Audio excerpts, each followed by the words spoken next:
Salam, saudara-saudari terkasih dalam Kristus. Hari ini kita akan merenungkan sebuah kisah yang dramatis dan penuh pelajaran dari Injil Markus, pasal 6, ayat 14 sampai ke 29.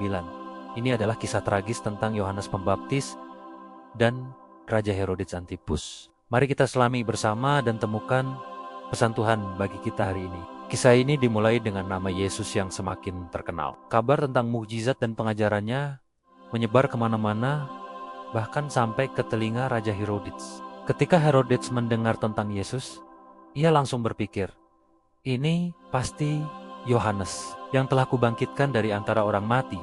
Sebab itu kuasa-kuasa itu bekerja di dalamnya. Sangat menarik bukan? Herodes tidak berpikir Yesus adalah seorang nabi baru atau guru biasa. Pikirannya langsung tertuju pada Yohanes Pembaptis. Ini menunjukkan betapa besar rasa bersalah dan ketakutan yang menghantui Herodes. Dosa yang ia perbuat, yaitu memerintahkan pemenggalan Yohanes, terus membayang-bayanginya. Ini pelajaran pertama bagi kita.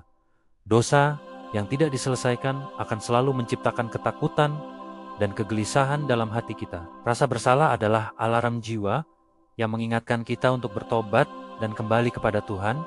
Injil kemudian membawa kita kilas balik untuk menjelaskan mengapa Herodes begitu dihantui oleh Yohanes. Herodes telah melakukan sesuatu yang salah di mata Tuhan dan hukum Yahudi. Ia mengambil Herodius, istri saudaranya, Filipus, untuk menjadi istrinya sendiri. Ini adalah tindakan perzinahan dan pelanggaran yang sangat serius. Di tengah kebobrokan moral ini, muncullah seorang suara kenabian yang berani.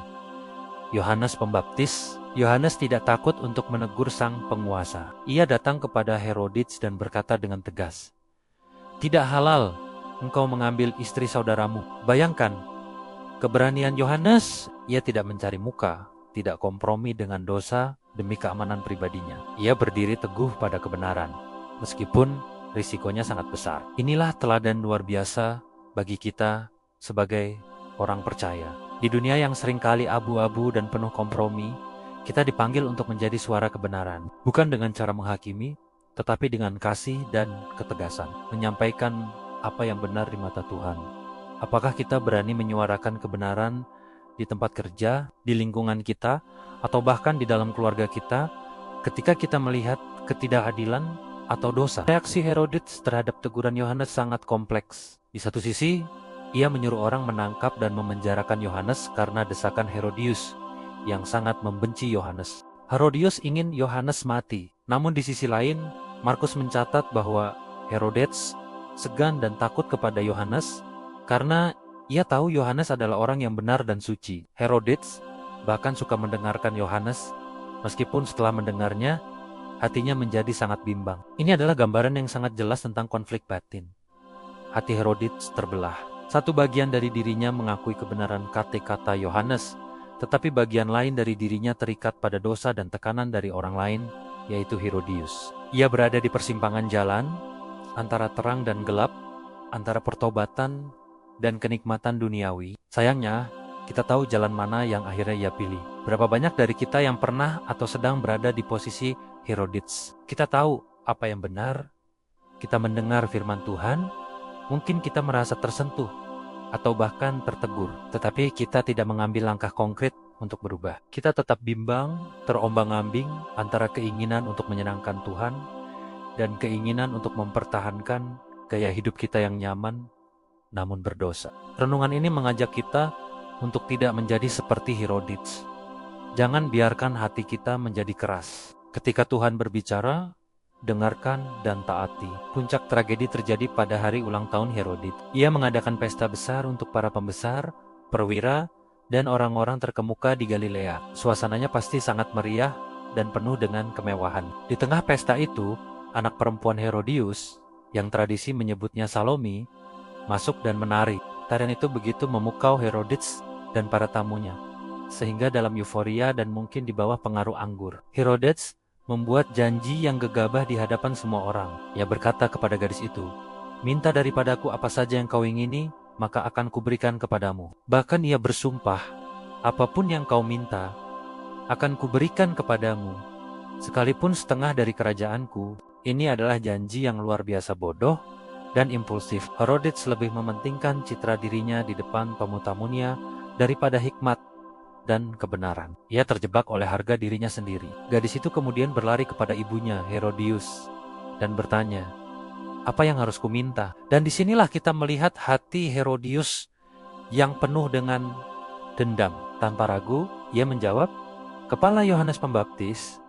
Dendam yang tersimpan lama akhirnya menemukan kesempatan untuk dilampiaskan. Sungguh mengerikan bagaimana kebencian bisa meracuni hati seseorang sampai pada titik menginginkan kematian orang lain. Ini adalah pengingat bagi kita untuk menjaga hati kita dari akar pahit dan dendam. Ampunilah orang yang bersalah kepada kita sebelum kebencian itu menghancurkan kita dari dalam. Gadis itu segera kembali kepada raja dan menyampaikan permintaannya. "Aku mau supaya sekarang juga engkau berikan kepadaku kepala Yohanes Pembaptis di sebuah talam." Mendengar permintaan itu, hati raja menjadi sangat sedih. Kita lihat kan, Herodes tahu ini salah. Hatinya yang bimbang tadi kini merasakan kesedihan yang mendalam karena konsekuensi dari kebodohannya. Tetapi karena sumpahnya dan karena ia tidak mau malu di depan para tamunya, ia tidak dapat menolak. Disinilah letak kegagalan total Herodes. Ia lebih takut kehilangan muka di hadapan manusia daripada takut kepada Tuhan. Ia lebih menghargai kehormatan sesaat di mata para pembesar daripada melakukan apa yang benar. Ia mengorbankan nyawa seorang nabi Tuhan demi gengsi. Ini adalah pelajaran yang sangat kuat bagi kita semua. Jangan pernah membuat keputusan hanya karena tekanan sosial atau karena takut dianggap tidak keren atau tidak konsisten. Kehendak Tuhan harus selalu menjadi prioritas utama kita di atas pendapat manusia manapun. Akhirnya, raja memerintahkan seorang algojo untuk pergi dan memenggal kepala Yohanes di penjara. Perintah itu dilaksanakan. Kepala Yohanes diletakkan di atas talam, diberikan kepada gadis itu, dan gadis itu memberikannya kepada ibunya. Sebuah akhir yang sangat kelam bagi seorang hamba Tuhan yang setia. Para murid Yohanes kemudian datang, mengambil mayatnya dan membaringkannya di dalam kubur. Meskipun kisah ini berakhir tragis bagi Yohanes di dunia, kita tahu bahwa kesetiaannya sampai mati memberinya mahkota kehidupan di surga. Yohanes tidak pernah goyah. Ia menyelesaikan panggilannya dengan sempurna. Ia adalah teladan iman yang luar biasa. Jadi, apa yang bisa kita bawa pulang dari renungan ini? Pertama, waspadalah terhadap dosa yang tidak dibereskan, karena itu akan melahirkan ketakutan dan kegelisahan seperti yang dialami Herodes. Kedua, milikilah keberanian seperti Yohanes Pembaptis untuk menyuarakan kebenaran dengan kasih, bahkan ketika itu tidak populer. Ketiga, jangan menjadi pendengar yang bimbang seperti Herodes. Ketika firman Tuhan menegur kita, ambillah langkah pertobatan. Keempat, jagalah hati kita dari dendam dan kebencian seperti yang dimiliki Herodius. Dan kelima, jangan pernah mengorbankan kebenaran demi gengsi atau karena takut pada pendapat manusia. Pilihlah untuk takut akan Tuhan, bukan manusia. Kisah Yohanes Pembaptis adalah panggilan untuk hidup dalam integritas dan keberanian. Mungkin kita tidak akan menghadapi ancaman pemenggalan secara harfiah, tetapi setiap hari kita dihadapkan pada pilihan-pilihan kecil. Apakah kita akan berkompromi dengan dosa kecil? Apakah kita akan diam saat melihat ketidakbenaran? Apakah kita akan lebih mementingkan citra kita daripada kehendak Tuhan? Mari kita berdoa agar Tuhan memberi kita hati yang berani seperti Yohanes dan hikmat untuk tidak jatuh ke dalam perangkap dosa dan gengsi seperti Herodes. Semoga hidup kita menjadi kesaksian yang terang bagi kemuliaan namanya. Terima kasih sudah bergabung dalam renungan hari ini. Jangan lupa untuk like, subscribe, dan bagikan video ini agar lebih banyak orang dapat diberkati. Sampai jumpa di video selanjutnya. Tuhan Yesus memberkati.